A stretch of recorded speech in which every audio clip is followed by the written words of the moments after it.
What parents want to happen for their children in the place where they spend the bulk of their day, school, has become just a lightning rod in the 2024 election for various reasons. You'll probably hear a lot about it as Iowans take the first official votes in this election cycle during the caucuses, and then even more the week after during National School Choice Week.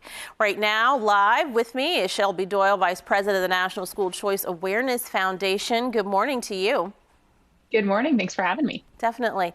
Last year, 20 states took steps to broaden their school choice options for families. Utah, for example, decided that starting now there would be a new state $8,000 scholarship program allowing parents to apply those dollars to the cost of private or homeschool education. Where does California fall on your spectrum of choice out there?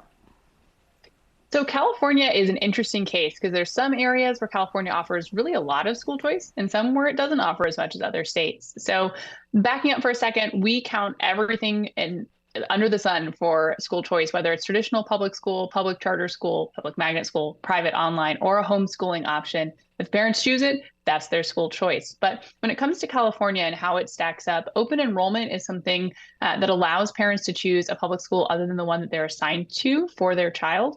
California is sort of a moderate state when it comes to those options. Public charter schools are a very common and popular choice in California, lots of them in the state, as well as online options. That's a really strong area of school choice for California. When it comes to things like private school choice programs or how easy it is to start homeschooling, those are areas where California isn't doing as much as other neighboring states.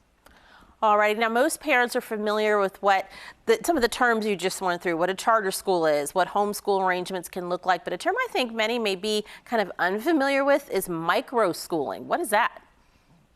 Microschooling has been around for longer than the last few years, but has really exploded in popularity since the pandemic.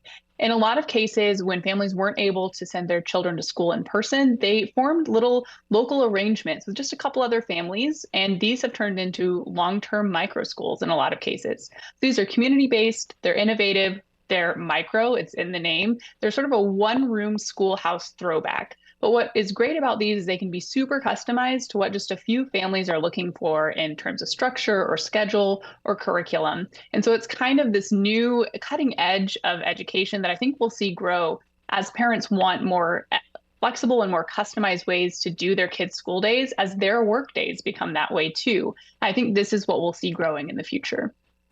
Okay, what seems to be the most popular alternative choice that families are making when it comes to education as you look across the national landscape? Is it these micro schools? I think the biggest growth has come in the homeschooling sector, actually, which some of these do fall under. Homeschooling, whether it's full-time at home or hybrid homeschooling using a co-op or another in-person class provider, this is where we're really seeing explosive growth right now. There's been some great studies that have just come out that measure this growth. It's not just something that people put up with during the pandemic. It's something a lot of people are actively choosing to do because they want to have more say over what's happening. They want to include subjects that they feel really passionate about in their kids' education, and they're realizing that you don't have to even be a stay-at-home parent to successfully homeschool your kid in this day and age, which is a lightning change from just a few generations ago. What do you think state legislatures, state departments of education are still missing about getting this system of options right for their kids and their parents? I think there's two things. So number one, not all states are really serious about providing families all of these options. They want to pick a few and they want to leave some off the table. We think that all of these options are important in every single state. But the other big piece of the puzzle is once you have the options, like so many states increasingly do, what parents actually know about them.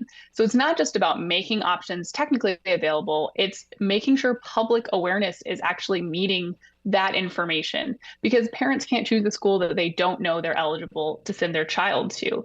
So we really encourage not just local parents or local schools, but state leaders to be part of the process of educating the families what they need to know about their child's education options. And National School Choice Awareness Week starts on the 21st. We're almost out of time. Number one thing you want families to do so that they're ready on that day, on January 21st, what question do you want them to ask? The question you should ask yourself, and this is of all your family members, is what's unique to us?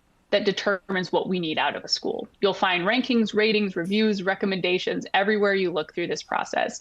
But know your North Star and your family's mission statement about what's unique to you that's going to define success for you when you choose a school.